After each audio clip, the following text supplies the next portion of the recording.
ಹೋಗುತ್ತೆ, ವೃತ್ತಿ ಬದಲಾವಣೆ ಹೋಗುತ್ತೆ, ಮನೆ ಇರೋದಿಲ್ಲ, ಸ್ವಂತಕ್ಕೆ ಊಟ ಮಾಡುವಂತಿಲ್ಲ ಒಬ್ಬ ಸನ್ಯಾಸಿ. ನೀವು ಕೋಟಿ ಕೋಟಿ ಕೋಟಿಗಳು ನಿಮ್ಮ ಮಠದಲ್ಲಿದ್ದರೂ ನಿಮಗೆ ಯಾರಾದರೂ ಬೇರೆಯ ಅಂತೆವಾಸಿ ಅಡುಗೆ ಮಾಡಿ ಬಡಿಸಬೇಕೇ ವಿನಃ ನೀವು ನೆಟ್ಕೊಂಡು ಹಣ್ಣು ತಗೊಂಡು ತಿನ್ನೋ ಹಾಗೂ ಇಲ್ಲ. ನಿಮ್ಮದಿಲ್ಲ ರೀ, ಅದು ಸನ್ಯಾಸ ನಿಮ್ದು.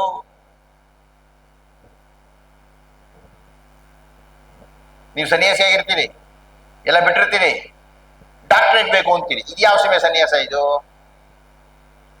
ನೀವು ಸನ್ಯಾಸಿ ಆಗಿರ್ತೀರಿ, ಎಲ್ಲ ಬಿಟ್ಟಿರ್ತೀರಿ, ದುಡ್ಡು ಬೇಕು ಅಂತೀರಿ. ಇದು ಯಾವ ಸಮಯ ಸನ್ಯಾಸ ಇದು? ನೀವು ಸನ್ಯಾಸಿ ಆಗಿರ್ತೀರಿ, ಎಲ್ಲವನ್ನೂ ಬಿಟ್ಟಿರ್ತೀರಿ, ಒಳ್ಳೆ ವಾಹನ ಬೇಕು ಅಂತೀರಿ. ಯಾವ ಸಮಯ ಸನ್ಯಾಸ? ಆದ್ದರಿಂದಲೇ ನಮ್ಮವರು ನ ಕರ್ಮಣ ನ ಪ್ರಜಯಾಧನೇನ ತ್ಯಾಗೇನ ಏಕೇನ ಅಮೃತತ್ವಂ ಆಶುಷು. ನ ಕರ್ಮಣ, ಸನ್ಯಾಸಿ, ನಿನಗೆ ಸಮಾಜ ನೀವು ಮಾಡುವ ಕೆಲಸದಿಂದ ಬೆಲೆ ಕೊಡೋದಿಲ್ಲ. ನ ಕರ್ಮಣ ನ ಪ್ರಜಯ, ನಿಮ್ಮ ಹಿಂದೆ ಎಷ್ಟು ಜನ ಶಿಷ್ಯರಿದ್ದಾರೆ ಅಂತ ಬೆಲೆ ಕೊಡೋದಿಲ್ಲ. ಧನೇನ, ನಿಮ್ಮ ಹತ್ರ ದುಡ್ಡಿದೆ ಅಂತ ಜನ ಬೆಲೆ ಕೊಡೋದಿಲ್ಲ. ತ್ಯಾಗೇನ ಏಕೇನ, ಇದೆಲ್ಲ ಬಿಟ್ಬಿಡ್ತೀವ್ರಿ ನಾವು ಅಂತ ನೀವು ತ್ಯಾಗಶೀಲನಾಗಿರುತ್ತೀಯಾದ್ದರಿಂದ ಸಮಾಜ ನೀನು ಬೆಲೆ ಕೊಡ್ತೀವಿ. ಆದ್ದರಿಂದ ಸನ್ಯಾಸ ಧರ್ಮ ಅನ್ನುವುದು, ಸನ್ಯಾಸಾಶ್ರಮ ಸ್ವೀಕಾರ ಅನ್ನುವುದು ಬಹಳ ಮಹತ್ತರವಾದದ್ದು. ಹಾಗಿದ್ದರೆ ಏನು ಕೃಷ್ಣ ವರ್ಣನೆ ಮಾಡ್ತಾ ಇದ್ದಾನೆ, ಹಾಗೆ ಒಬ್ಬ ಸನ್ಯಾಸಿಯಾಗಿದ್ದರೆ ಮಾನ್ಯತೆ. ಹಾಗಿಲ್ಲದೆ ಈಗ ನಾವು ದೂರದರ್ಶನದಲ್ಲಿ ವಾಹಿನಿಯಲ್ಲಿ ನೋಡ್ತೀವಿ ಯಾವ ಯಾವ ಸನ್ಯಾಸಿಗಳು ಹೇಗೆ ಆಗಿದ್ದಾರೆ.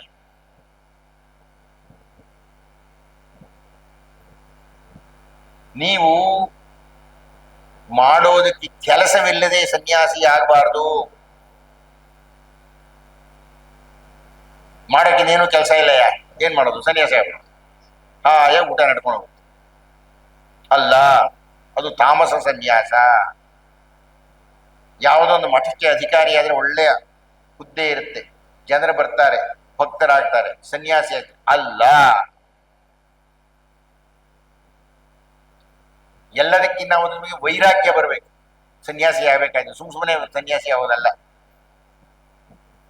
ಕಾವಿ ಬಟ್ಟೆ ಹಾಕೊಂಡ ಕ್ಷಣಕ್ಕೆ ಅಥವಾ ಬಿಳಿ ಬಟ್ಟೆ ಹಾಕೊಂಡ ಕ್ಷಣಕ್ಕೆ ಸನ್ಯಾಸ ಅಲ್ಲ. ರಾಗ ಅನ್ನುವುದಕ್ಕೆ ವಿರುದ್ಧವಾದ ವೈರಾಗ್ಯ ನನಗೆ ಬರಬೇಕು. ಸನ್ಯಾಸದ ಮಾನದಂಡ ವೈರಾಗ್ಯ. ವೈರಾಗ್ಯ ಅಂದ್ರೆ ಆಸಕ್ತಿ ಇಲ್ಲದೆ ಇರುವುದು, ರಾಗಕ್ಕೆ ವಿರುದ್ಧವಾದದ್ದು ವೈರಾಗ್ಯ. ವಿರಾಗ, ರಾಗ ಅಂದ್ರೆ ಆಸೆ. ನನಗೆ ಒಳ್ಳೆ ತಂಪು ಗಾಳಿ ಬೇಕು, ನನಗೆ ಒಳ್ಳೆ ಉಡುಗೆ ಬೇಕು, ನನಗೆ ಒಳ್ಳೆ ಊಟ ಬೇಕು, ನಾನು ಸನ್ಯಾಸಿ ಆಗಕ್ಕೆ ಸಾಧ್ಯ ಇಲ್ಲ. ಅಂದ್ರೆ ಸನ್ಯಾಸಿಯಾದವನು ಇದ್ಯಾವುದನ್ನು ನಿರೀಕ್ಷಣೆ ಮಾಡುವಂತಿಲ್ಲ. ನೋಡಿ, ಪುಟ್ಟ ಉದಾಹರಣೆ, ವಿವೇಕಾನಂದರು ಮೈಸೂರಿಗೆ ಹೋಗ್ತಾರೆ. ಅಲ್ಲಿ ಮೈಸೂರು ಮಹಾರಾಜರ ಅರಮನೆಯಲ್ಲಿ ಮಾತಾಡ್ತಾ ಇರ್ತಾರೆ. ಅವ್ರು ಮಾರನೇ ದಿವಸ ಅಮೆರಿಕಕ್ಕೆ ಹೋಗ್ಬೇಕಾಗಿದೆ, ಮಹಾರಾಜರ ಜೊತೆಗೆ ಮಾತಾಡ್ತಾರೆ ವೇದಾಂತವನ್ನು ಕುರಿತು. ಸಂಜೆ ಆಗುತ್ತೆ. ಸಂಜೆ ಆದಾಗ ವಿವೇಕಾನಂದರು ಹೇಳ್ತಾರೆ, ಮಹಾರಾಜರೇ, ಸನ್ಯಾಸಿಯಾದವನು ಗೃಹಸ್ಥರ ಮನೆಯಲ್ಲಿ ಇರುವಂತಿಲ್ಲ. ಇವತ್ತು ನೀವು ಮೈಸೂರಿಗೆ ಹೋಗಿ ಜಗನ್ಮೋಹನ್ ಅರಮನೆ ಹತ್ರಕ್ಕೆ ಹೋದ್ರೆ ಅದರ ಪಕ್ಕದಲ್ಲಿ ಒಂದು ಜಾಗ ತೋರಿಸ್ತಾರೆ. ಮಹಾರಾಜರು ಹೇಳ್ತಾರೆ, ಯಾವುದಾದ್ರು ಒಂದು ಕೋಣೆ ಇರುವುದಲ್ಲ. ಇಲ್ಲ ಇಲ್ಲ ಇಲ್ಲ, ಗೃಹಸ್ಥರ ಮನೆಯಲ್ಲಿ ಸನ್ಯಾಸಿ ಇರುವಂತಿಲ್ಲ. ಅದಕ್ಕಾಗಿ ಅವ್ರಿಗೊಂದು ಗುಡಿಸಲಾಗ್ತಾರೆ, ಪರ್ಣಕುಟಿ ಅಂತ ಕರೀತಾರೆ. ಕಟ್ಟಡಗಳಲ್ಲಿ ಇರೋ ಹಾಗಿಲ್ಲ ಸನ್ಯಾಸಿಗಳು, ಯಾವ ಸನ್ಯಾಸಿ ಆದ್ರೂ ಆಗಲಿ ಪರ್ಣಕುಟಿಯಲ್ಲಿ ಇರಬೇಕು. ಎಲೆ ಮನೆಯಲ್ಲಿ ಇರಬೇಕು. ಪರ್ಣ ಅಂದ್ರೆ ಎಲೆ, ಕುಟಿ ಇದ್ರೆ ಗುಡಿಸಲು. ಪರ್ಣಕುಟಿ ಅಂದ್ರೆ ಎಲೆಯ ಗುಡಿಸಿನಲ್ಲಿ ಸನ್ಯಾಸಿ, ನಿಜವಾದ ಸನ್ಯಾಸಿ ಅಂತ ಇರಬೇಕಾದ್ರೆ. ವಿವೇಕಾನಂದರು ಇದೊಂದು ಸಂಕೇತ ಅಷ್ಟೇನೆ. ಅಂದರೆ ನಾನು ಸನ್ಯಾಸಿ ಆದ ಮೇಲೆ ನಾನು ಭೋಗಗಳನ್ನು ಅನುಭವಿಸುವಂತಿಲ್ಲ.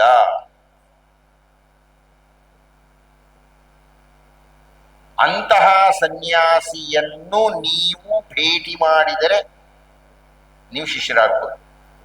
ರಾಮಕೃಷ್ಣ ಪರಮಹಂಸರು ಇನ್ನೇನವರು ಈ ಜಗತ್ತನ್ನು ಬಿಟ್ಟು ಹೋಗುವ ಸಂದರ್ಭದಲ್ಲಿ ಶಿಷ್ಯರನ್ನೆಲ್ಲ ಕೂರಿಸ್ಕೊಂಡು ಕೆಲವು ಉಪದೇಶಗಳನ್ನು ಮಾಡಿದರು. ಕೊನೆಯ ಉಪದೇಶ, ಹಲವಾರು ಉಪದೇಶಗಳಿದೆ. ಇದಕ್ಕೆ ಸಂಬಂಧಪಟ್ಟಿದ್ದು ಒಂದು ಮಾತನ್ನು ಹೇಳ್ತೀನಿ. ಅವ್ರು ಹೇಳಿ, ನಂದಲ್ಲ. ತಮ್ಮ ಶಿಷ್ಯರಿಗೆಲ್ಲ ಹೇಳಿ, ನೀವು ಸಮಾಜದಲ್ಲಿರುವ ಸನ್ಯಾಸಿಗಳನ್ನು ನಂಬಬೇಡಿ. ನನ್ನ ಮಾತಲ್ಲ, ರಾಮಕೃಷ್ಣ ಪರಮಹಂಸ. ಯಾವುದೇ ಸನ್ಯಾಸಿಯನ್ನು ನಂಬುವ ಮುನ್ನ ಪರೀಕ್ಷೆ ಮಾಡಿ. ಅವರು ನಿಜವಾದ ಸನ್ಯಾಸಿ ಇದ್ದರೆ ಮಾತ್ರವೇ ನೀವು ಅವರ ಶಿಷ್ಯರಾಗಿ. ಯಾಕೆಂದ್ರೆ ಸಮಾಜದಲ್ಲಿ ಕಳ್ಳ ಸನ್ಯಾಸಿಗಳು, ಬೂಟಾಟಿಕೆ ಸನ್ಯಾಸಿಗಳು ಬಹಳ ಜಾಸ್ತಿ ಇದ್ದಾರೆ. ಸನ್ಯಾಸ ಬಹಳ ಕಷ್ಟನ್ರಿ, ಸುಮ್ಮನೆ ಕಾವಿ ಬಟ್ಟೆ ಹಾಕೊಳ್ಳೋದಲ್ಲ. ಸುಮ್ಮನೆ ಹೇಳ್ತೀನಿ, ಊಟ ನಿಮ್ಗೆ ಗೊತ್ತಾ? ಸಿದ್ಧಗಂಗೆ ಸ್ವಾಮಿ ಹೇಗೆ ಊಟ ಮಾಡ್ತಾ ಇದ್ರು ಅಂತ? ಸಿದ್ಧಗಂಗೆ ಸ್ವಾಮಿ ಹೆಸರು ಕೇಳಿದಿರ್ತಾನೆ, ಕೇಳಿದಿರೇನ್ರಿ? ಆ ಸಿದ್ಧಗಂಗೆ ಸ್ವಾಮಿಗಳು ಅವರ ಮಠದಲ್ಲಿ ಪ್ರತಿನಿತ್ಯ 5,000-6,000 ಜನ ಊಟ ಕೊಡ್ತಾ ಇದ್ರು. ಅಲ್ಲಿ ಹೋಗಿ ಸೇರಿದ್ರಿ ವಿದ್ಯಾರ್ಥಿ ಯಾವ ಜಾತಿ, ಯಾವ ಊರು, ಯಾವ ಕುಲ ಏನು ಕೇಳ್ತಿರಲಿಲ್ಲ. ಯಾರೇ ಬಂದರೂ ವಿದ್ಯಾದಾನ ಮಾಡ್ತಾ ಇದ್ರು. ಪ್ರತಿನಿತ್ಯ 1,000 ಜನಕ್ಕೆ ಊಟ ಕೊಡ್ತಾ ಇದ್ರು. ಇವರು ಊಟ ಮಾಡ್ತಾ ಇದ್ದದ್ದು 2 ಇಡ್ಲಿ, ಉಪ್ಪಿಲ್ಲದೆ ಇಡ್ಲಿ. ನಾವು ನೋಡಿದೀವಿ ಅದನ್ನೆಲ್ಲ. ನಾವು ಹುಡುಗರ ಇದ್ದಾಗ ಆ ಮಠದಲ್ಲಿ ಸಾಕಷ್ಟು ಸಂಪರ್ಕ ಇತ್ತು. 2 ಇಡ್ಲಿ ಬೆಳಿಗ್ಗೆ, ರಾತ್ರಿ ಒಂದು ಅರ್ಧ ಲೋಟ ಹಾಕು. ಕೃಷಕಾಯ ಆಗ್ಬಿಟ್ಟಿದ್ರು. ಮಹಾತಪಸ್ವಿ ಮಹಾತಪಸ್ವಿ ಮಹಾತಪಸ್ವಿ. ಪ್ರತಿ ಶುಕ್ರವಾರದ ದಿವಸ ಅವರು ಯಂತ್ರ ಕೊಡ್ತೀನಿ ಅದ್ ಏನ್ ಬರೀತಿದ್ರು ಅಂದ್ಬಿಟ್ಟು ಸುಮ್ಮನೆ ಕಾಲವೇ ಇಲ್ಲ. 5,000-6,000 ಜನ ಇಟ್ಕೊಡೋರು ಸರ್ತಿ ಸಾಲಿನಲ್ಲಿ. ಅದೇನೋ ತಗಡ ಮೇಲೆ ಈಗ ಬರ ಈಚರು ಕೊಡೋರು, ಅವ್ರು ಕಟ್ಕೊಳ್ಳೋರು ಹೋದ್ರು, ಅವ್ರು ಕಷ್ಟ ಪರಿಹಾರ ಆಗ್ಬಿಡ್ತಾರೆ. ಮಹಾತಪಸ್ವಿ ಆಗಿದ್ರು. ತಿಂತ ಇದ್ರಿ 2 ಇಡ್ಲಿ. ನೀವು ಸನ್ಯಾಸಿ ಆಗಿರ್ಬೇಕು ಅಂತ ಉಪ್ಪು ಇಲ್ಲದ ಆಹಾರವನ್ನು ಸ್ವೀಕರಿಸಬೇಕು. ನೀವು ನಯವಾಗಿರ್ತಕ್ಕಂಥ ಬಟ್ಟೆ ಹಾಕೊಳ್ಳೋ ಹಾಗಿಲ್ಲ. ನೀವು ಹೊರಟ ಬಟ್ಟೆನೇ ಯಾಕೆ ಸತ್ತೋಗ್ಬಿಟ್ಟಿದ್ದೀರಿ ನೀವು. ಯಾವಾಗ ನೀವು ನಿಮ್ಮ ಶ್ರಾದ್ದವನ್ನು ಮಾಡಿಕೊಂಡಿದ್ದೀರೋ ಅಲ್ಲಿಗೆ ನೀವು ಸತ್ತು ಹೋದಿರಿ. ಸತ್ತೋದ್ರೆ ಭೋಗ ಏನ್ ಬಂತ್ರಿ ನಿಮ್ಗೆ? ಈ ಎಲ್ಲಾ ನಿಯಮಗಳನ್ನು ನಿರೀಕ್ಷಣೆ ಇಟ್ಕೊಂಡೇ ಸನ್ಯಾಸ ಸ್ವೀಕಾರ ಮಾಡ್ಬೇಕು. ಕಾಮ್ಯಾನಾಂ ಕರ್ಮಣಾಂ ನ್ಯಾಸಂ ಸನ್ಯಾಸಂ ಕವಯೋ ವಿದುಹು ಸರ್ವ ಕರ್ಮ ಫಲ ತ್ಯಾಗಂ ಪ್ರಾಹುಸ್ ತ್ಯಾಗಂ ವಿಚಕ್ಷಣ. ಕೃಷ್ಣ 2 ವ್ಯಕ್ತಿತ್ವಗಳನ್ನು ತಗೊಂಡು ಒಂದಕ್ಕೊಂದು ಹೋಲಿಸ್ತಾ ಇದ್ದಾನ. ಎಲ್ಲವನ್ನೂ ಬಿಡತಕ್ಕಂಥದ್ದು ಸನ್ಯಾಸ. ಆದರೆ ಇನ್ನೊಬ್ಬ ವ್ಯಕ್ತಿ ಇದ್ದಾನೆ, ತ್ಯಾಗಿ ಅಂತ ಕರೀತಾನೆ ಅವನು. ಪ್ರಾಹುಸ್ ತ್ಯಾಗಂ ವಿಚಕ್ಷಣ. ವಿಚಕ್ಷಣಿಗಳು ತ್ಯಾಗ ಅನ್ನೋದ್ರ ಬಗ್ಗೆ ಮಾತಾಡ್ತಾರೆ. ಶ್ರೀಮದ್ ರಾಮಾಯಣದಲ್ಲಿ ರಾವಣ ಸನ್ಯಾಸವನ್ನು ಕುರಿತು ಅಪಹಾಸ್ಯ ಮಾಡಿ, ಸನ್ಯಾಸ ವೇಷವನ್ನು ತೊಟ್ಟು ಸೀತೆಯನ್ನ ಅಪಹರಿಸಿಕೊಂಡು ಹೋದ ಆತ. ಒಂದು ಸಂಕೇತ ಅದು. ಅಂದ್ರೆ ಸನ್ಯಾಸವನ್ನ ಬಟ್ಟೆಗಳ ಮೂಲಕ ನೋಡುವುದು ಅಲ್ಲ. ಶ್ರೀರಾಮರು ಮಹಾತ್ಯಾಗಶೀಲರು, ಸನ್ಯಾಸಿಗಿನ್ನ 1000 ಪಟ್ಟು ಮೇಲೆ ನಿಂತವರು ಅವರು. ಒಂದು ಕ್ಷಣದಲ್ಲಿ ಸಿದ್ಧರಾಗಿ ಬಂದಿದ್ದಾರೆ. ನಾಳೆ ಸಿಂಹಾಸನದಲ್ಲಿ ಕೂತ್ಕೊಳ್ತೀನಿ ಅಂತ ಇದ್ದಾರೆ. ಅಪ್ಪನ ನೋಡಿ ಆಶೀರ್ವಾದ ತಗೊಳ್ಳೋಣ ಅಂತ ಬಂದಿದ್ದಾರೆ. ಅಮ್ಮ ಹೇಳಿದ್ಲು, ನಿಮ್ಮ ಅಪ್ಪನಿಗೆ ಇಷ್ಟ ಆದ್ರೆ ಕಾಡು ಹೋಗ್ಬೇಕು ಅಂತ. ಒಂದೇ ಒಂದು ಕ್ಷಣ ಯೋಚನೆ ಮಾಡಿದ್ರೆ, ಏವ ವಸ್ತು ಗಮಿಷ್ಯಾಮಿ ವಿದ್ಧಿಮಾಂ ವೃಷವಿಸ್ತುಲ್ಯಂ. ಒಂದು ಕ್ಷಣದಲ್ಲಿ ನಿರ್ಣಯ ಮಾಡಿಬಿಟ್ರು, ತ್ಯಾಗಿಯಾಗಿ.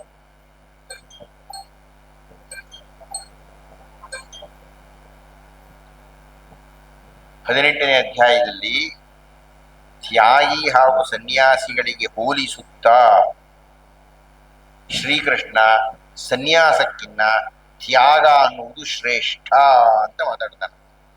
ಹಾಗೆ ತ್ಯಾಗ ಮಾಡತಕ್ಕಂಥದ್ದು ಒಬ್ಬ ಸಂಸಾರಸ್ಥನು ಮಾಡ್ಬೋದು. ಈಗ ನಾನು ಕೆಲವು ಮಹಾಶ್ರೀಮಂತರುಗಳನ್ನ ನೋಡಿದ್ದೆ. ಮಹಾಶ್ರೀಮಂತರು ಅಂದ್ರೆ 1 ತಿಂಗಳು 1 ಕೋಟಿ ಬರ್ತಕ್ಕಂಥವ್ರು ಅಂತ ಇಟ್ಕೊಳ್ಳಿ. ಅವ್ರ ಹತ್ರ ಒಂದು 10,000 ಜನ ಕೆಲಸಕ್ಕೆ ಇರ್ತಾರೆ. ಅವ್ರಿಗೇನ ಕಾರ್ಖಾನೆ ನಡೆಸಾಗಬೇಕಾಗಿಲ್ರಿ. ಅವ್ರಿಗಾಲೆ 70 ವರ್ಷ ಆಗಿರುತ್ತೆ. ಸುಮಾರು ಒಂದು 70-80 ಕೋಟಿ ಬಿದ್ದಿರುತ್ತೆ. ಒಂದು 106 ಕೋಟಿ ಇರುತ್ತೆ. ಅವ್ರು ಏನ್ ಮಾಡ್ಬೇಕಾಗಿಲ್ಲ. ಆದ್ರೆ ಅವ್ರು ಹೇಳ್ತಾರೆ, ನಾನು ಏನಾದರೂ ಈ ಕಾರ್ಖಾನೆಯನ್ನು ನಿಲ್ಲಿಸಿದರೆ 10,000 ಜನ ನಿರುದ್ಯೋಗಿಗಳಾಗ್ಬಿಡ್ತಾರೆ, ಅವರಿಗಾಗಿ ನಾವು ಮುಂದುವರಿತಾ ಇದ್ದೀನಿ ಅಂತಾರೆ ಅವರು. ಸತ್ಯ ಅದು. ತ್ಯಾಗಿ ಆತ. ತ್ಯಾಗೇನ ಈಗೇನ, ಸನ್ಯಾಸಕ್ಕಿನ್ನ ತ್ಯಾಗ ಧರ್ಮ ಅನ್ನತಕ್ಕಂಥದ್ದು ಬಹಳ ದೊಡ್ಡದು.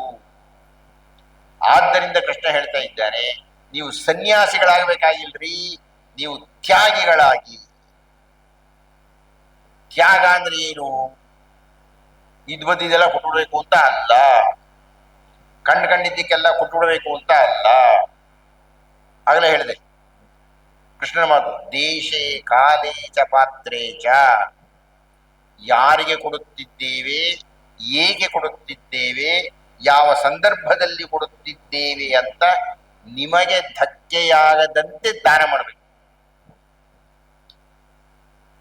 ಸೊಡರೆಣ್ಣೆ ತೀರಿದರೆ ಕೊಡನೆತ್ತಿ ಎರೆವರೇ, ಕೊಡಬೇಡ, ಕೊಡದೆ ಇರಬೇಡ, ಧರ್ಮವನ್ನು ಬಿಡಬೇಡವೆಂದ ಸರ್ವಜ್ಞ. ಅಲ್ಲಿ ದೀಪ ಉರಿತಾ ಇದೆ, ಅಲ್ಲಿ ಎಣ್ಣೆ ಕಡಿಮೆ ಆಯ್ತು. ಸೊಡರ ಎಣ್ಣೆ ತೀರಿದರೆ, ಆ ದೀಪದ ಎಣ್ಣೆ ತೀರಿದರೆ ಕೊಡನೆತ್ತಿ ಎರೆವರೇ, ಕೊಡ ತುಂಬ ಇರೋ ಎಣ್ಣೆ ಹಾಕ್ತಾರೇನ್ರಿ, ಯಾರು ಬಿಡುತ್ತೆ. ಕೊಡಬೇಡ, ಕೊಡದೆ ಇರಬೇಡ, ಧರ್ಮವನ್ನು ಬಿಡಬೇಡವೆಂದ ಸರ್ವ. ನೀವು ತ್ಯಾಗಿಗಳಾಗಬೇಕಾದ್ರೆ ಕೊಟ್ಟೂ ಕೊಡದಂತೆ ಇರಬೇಕು. ನೀವು ಬಲಗೈನಲ್ಲಿ ಕೊಟ್ಟಿದ್ದು ಎಡಗೈ ಕಾಣದಂತೆ ಇರಬೇಕು. ಕೊಟ್ಟಿದ್ದನ್ನು ಮರೆತು ಬಿಡಬೇಕು. ಇಷ್ಟು ಕೊಟ್ಟಿದ್ದು ನೀವೇ ಯಾರಿಗೆ ಕೊಡೋದಕ್ಕೆ? ನೀವು ತಿದ್ದರೆ ತಾನೇ ನೀವು ಕೊಡೋಕ್ಕಾಗೋದು. ಆ ನಿಮ್ಮಲ್ಲಿ ಆ ಹಣ ಹೇಗೆ ಬಂತು ಅನ್ನುವುದನ್ನು ನೀವು ಯೋಚನೆ ಮಾಡಬೇಕು. ಪ್ರಾಹುಸ್ತ್ಯಾಗಂ ವಿಚಕ್ಷಣ, ವಿಚಕ್ಷಣರಾಗಿರತಕ್ಕಂಥವರು, ಮಹಾಬುದ್ಧಿವಂತರು, ಸನ್ಯಾಸಿಗಳು, ತಪಸ್ವಿಗಳು ಒಂದು ನಿರ್ಣಯಕ್ಕೆ ಬಂದರು, ಸನ್ಯಾಸಕ್ಕಿನ್ನ ತ್ಯಾಗ ಅನ್ನತಕ್ಕಂಥದ್ದು ದೊಡ್ಡದು. ಆತ್ಮೀಯರೇ, ನಾನು ಮೋಕ್ಷ ಸನ್ಯಾಸ ಶುರುವೇ ಮಾಡಿಲ್ಲ, ಒಂದೇ ಶ್ಲೋಕ ಹೇಳಿರೋದು. ಇಂಥದ್ದು ಬೇಕಾದಷ್ಟು ಅಂಶಗಳು ಮೋಕ್ಷ ಸನ್ಯಾಸ ಯೋಗದಲ್ಲಿದೆ. ಮೊದಲನೆಯ ಒಂದು ಶ್ಲೋಕ, ಸ್ವಧರ್ಮೇ ನಿಧನಂ ಶ್ರೇಯ ಪರಧರ್ಮೋ ಭಯಾವಹ. ಹಿಂದಾಗಲೇ ಒಂದ್ಸಲ ಹೇಳಿದ್ದಾರೆ. 2-3 ಶ್ಲೋಕಗಳನ್ನ ಕೃಷ್ಣ 2ನೇ ಬಾರಿ ಹೇಳ್ತಾನೆ. ಹಾಗೆ ಹೇಳತಕ್ಕಂಥ 2-3ನೇ ಶ್ಲೋಕದಲ್ಲಿ ಇದೊಂದು ಶ್ಲೋಕ, ಸ್ವಧರ್ಮೇ ನಿಧನಂ ಶ್ರೇಯ ಪರಧರ್ಮೋ ಭಯಾವಹ ಅಂತ. ನೀವು ನಿಮ್ಮ ಧರ್ಮದ ಸಾಯ್ಬೇಕ್ರಿ, ಬಹಳ ಕಠಿಣವಾಗಿ, ಖಚಿತವಾಗಿ, ಖಾರವಾಗಿ ಹೇಳ್ತಕ್ಕಂಥ ಮಾತು. ಸ್ವಧರ್ಮೇ, ನಿಮ್ಮ ಧರ್ಮದಲ್ಲಿ ನೀವು ನಿಧನಂ, ಸಾಯುವುದು ಶ್ರೇಯಸ್ಸು. ಶ್ರೀಕೃಷ್ಣ ಹೇಳಿದ್ದು 5,000 ವರ್ಷಗಳ ಹಿಂದೆ. ದ್ವಾಪರ ಯುಗ ಮುಗಿದು ಕಲಿಯುಗ ಶುರುವಾಗಿ 5,000 ಚಿಲ್ಲರೆ ವರ್ಷಗಳಾಗಿದೆ. ಸಂಧ್ಯಾವಂದನೆ ಮಾಡುವವರಿಗೆಲ್ಲ ಗೊತ್ತಿದೆ, ಪಂಚಾಂಗದಲ್ಲಿ ಅದು ಮುದ್ರಣವಾಗಿರುತ್ತೆ, ಗೊತ್ತಿರುತ್ತೆ. ಹಾಗೆ ಆತ ಹೇಳಿದ ಆ ಮಾತು, ಸ್ವಧರ್ಮೇ ನಿಧನಂ ಶ್ರೇಯ, ಅದಕ್ಕಿನ್ನ ಪ್ರಧಾನ ಭಯಾವಹ ಪರಧರ್ಮ. ಬೇರೆಯ ಧರ್ಮಗಳಿಂದ ನಿಮಗೆ ಹೆದರಿಕೆ ಆಗತ್ತೆ ಅಂತ ನುಡಿದ ಭವಿಷ್ಯತ್ ವಾಣಿ ಈಗ ನೀವು ನೆನಪಿಸಿಕೊಂಡರೆ ಅದರ ತೀವ್ರತೆ ನಿಮಗೆ ಗೊತ್ತಾಗಬೇಕು. ನಮ್ಮ ಹಿಂದೂ ಧರ್ಮ, ನಮ್ಮ ಸನಾತನ ಧರ್ಮ, ನಮ್ಮ ವೈದಿಕ ಧರ್ಮ, ಈ ನೆಲದ ಧರ್ಮ, ಈ ಭಾರತೀಯ ಧರ್ಮ,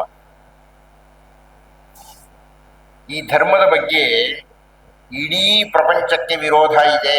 ದಯವಿಟ್ಟು ದಾಖಲು ಮಾಡ್ಕೊಳ್ಳಿ ಇದನ್ನ. ನಮ್ಮ ವೈದಿಕ ಧರ್ಮದ ಉನ್ನತಿಯನ್ನಾಗಲಿ, ಶ್ರೇಷ್ಠತೆಯನ್ನಾಗಲಿ, ಮಾನ್ಯತೆಯನ್ನಾಗಲಿ ಸಹಿಸಲಿಕ್ಕೆ ಬೇರೆ ಧರ್ಮಗಳು ಸಿದ್ಧವಿಲ್ಲ. ಇಲ್ಲಿಂದ ಶುರುವಾಯಿತು. ಮ್ಯಾಕ್ಸ್ ಮುಲ್ಲರ್ ಅನ್ನತಕ್ಕಂಥ ಒಬ್ಬ ಮಹಾನ್ ಜರ್ಮನ್ ಪಂಡಿತನಿಂದ ಈ ವಿರೋಧ ಶುರುವಾಯಿತು. ಆ ಅಯೋಗ್ಯ ಅಂತ ಕರೆಯೋದು ನಾನು ಆತ. ನಮ್ಮ ಸಂಸ್ಕೃತ ಪಂಡಿತರೆಲ್ಲ ಆತನ ಮೋಕ್ಷ ಮುಲ್ಲರ ಅಂತ ಏನೇನೋ ಕೊಂಡಾಡ್ತಾರೆ. ಅವನೊಬ್ಬ ಅಯೋಗ್ಯ. ಆತ 6 ವರ್ಷಗಳಲ್ಲಿ 4 ವೇದಗಳನ್ನು ಅಧ್ಯಯನ ಮಾಡಿಬಿಟ್ಟಂತೆ. ಸಂಸ್ಕೃತವೇ ಗೊತ್ತಿಲ್ಲ ಅದ. 6 ವರ್ಷಗಳಲ್ಲಿ ಸಂಸ್ಕೃತವನ್ನು ಕಲಿತು ಅಂಥ ವಿಶೇಷವಾಗಿರತಕ್ಕಂಥ ವಿಶಾಲವಾಗಿರತಕ್ಕಂಥ, ನಾನು ಪಟ್ಟಿ ಕೊಟ್ಟಿದ್ದೀನಿ ಆಗಲೇ, 10,552 ಋಗ್ವೇದದ ರುಚಿಗಳು, 2,198 ಯಜುರ್ವೇದದ ಯಜಸ್ಸುಗಳು, 1,549 ಸಾಮಗಳು, 6,000 ಅರ್ಥ, ಇವನ್ನೆಲ್ಲ ಕಲ್ತು ಬಿಟ್ಟಂತೆ.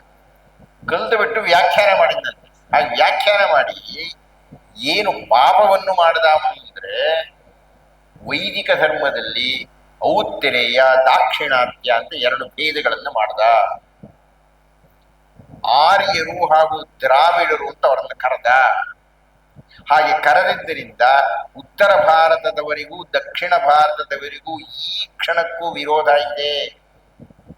ಶ್ರೀರಾಮರನ್ನು ಆರ್ಯ ಅಂತ ಹೇಳ್ದ, ರಾವಣನನ್ನ ದ್ರಾವಿಡ ಅಂತ ಕರೆದ. ಹಾಗೆ ಕರೆದರೆ ಈ ಹೊತ್ತಿಗೂ ಅವನು ಬಿತ್ತಿದ ವಿಷ ಬೀಜ ತಮಿಳುನಾಡಿನಲ್ಲಿರತಕ್ಕಂಥ ತಮಿಳರು, ದ್ರಾವಿಡ ಮುನ್ನೇತ್ರ ಗಜಗಂ ಅನ್ನತಕ್ಕಂಥವರು ಉತ್ತರ ಭಾರತದ ಹಿಂದಿಯನ್ನು ವಿರೋಧಿಸುತ್ತಾರೆ, ಆರ್ಯರನ್ನು ವಿರೋಧಿಸುತ್ತಾರೆ, ಬ್ರಾಹ್ಮಣರನ್ನು ವಿರೋಧಿಸುತ್ತಾರೆ, ಶ್ರೀರಾಮ ಕೃಷ್ಣರನ್ನು ವಿರೋಧಿಸುತ್ತಾರೆ. ಅಂದರೆ ನಮ್ಮ ಭಾರತದ ಅವರೆಲ್ಲ ಹಿಂದೂಗಳೇ, ಅವರೆಲ್ಲ ಸನಾತನಿಗಳೇ, ಅವರೆಲ್ಲ ವೈದಿಕರೇ. ಈ ಹೊತ್ತಿನಿಂದ ಯಾವ ಮಟ್ಟಕ್ಕೆ ಹೋಗಿದ್ದಾರೆ ಅಂದರೆ, ನಮ್ಮನ್ನೆಲ್ಲ ಕ್ಯಾನ್ಸರ್ ಅಂತ ಕರೀತಾರೆ. ಈ ಸನಾತನ ಧರ್ಮ ಅನ್ನತಕ್ಕಂಥದ್ದು ಕೊಳೆತು ಹೋಗಿದೆ ಅಂತ ಹೇಳ್ತಾರೆ. ಕೇಳಿದಿರಿ ಸ್ಟಾಲಿನ್ ಅವರೆಲ್ಲ ಮಾತಾಡ್ತಕ್ಕಂಥ ಮಾತುಗಳನ್ನು. ಅಂದರೆ ಆ ಮ್ಯಾಕ್ಸ್ ಮುಲರ್ ವೇದದ ಮೂಲವನ್ನು ಕಂಡು ಹಿಡಿಯುತ್ತೇನೆ ಅಂತ ಹೇಳಿ ಕ್ರಿಸ್ತಪೂರ್ವ 1,500 ವರ್ಷ ಆಗಿರ್ಬೋದಪ್ಪ ಅಂತ ಹೇಳ್ದ. ಯಾಕೆಂದ್ರೆ ಯೇಸು ಕ್ರಿಸ್ತನಿಗಿನ್ನ ಮೊದಲು ನಮ್ಮದು ಇರಕೂಡದು ಅಂತ. ಆದ್ರೆ ಆಗಿನ ಕಾಲಕ್ಕೆ ಬೇರೆ ಬೇರೆ ಜರ್ಮನಿಯ ವಿದ್ವಾಂಸರಿದ್ರು, ಯುರೋಪಿನ ವಿದ್ವಾಂಸರಿದ್ರು, ಆ ಪಂಡಿತರುಗಳೆಲ್ಲ ಅಧ್ಯಯನ ಮಾಡಿದ್ರು.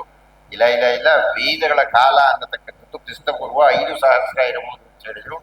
ಒಟ್ಟಿನಲ್ಲಿ 7,000ಕ್ಕೂ ಹಿಂದಿನ ಏಕೈಕ ಪ್ರಪಂಚದ ಏಕೈಕ ಸಾಹಿತ್ಯ ಅಂದ್ರೆ ಅದು ವೇದಗಳು ಅಂತ ನಿರ್ಣಯವಾಯಿತು ನಮ್ಮಲ್ಲಿ. ಇದನ್ನು ಒಪ್ಪಿಕೊಳ್ಳಲಿಕ್ಕೆ, ಅರಗಿಸಿಕೊಳ್ಳಲಿಕ್ಕೆ ವಿದೇಶಿಯರು ಸಿದ್ಧರಿಲ್ಲ.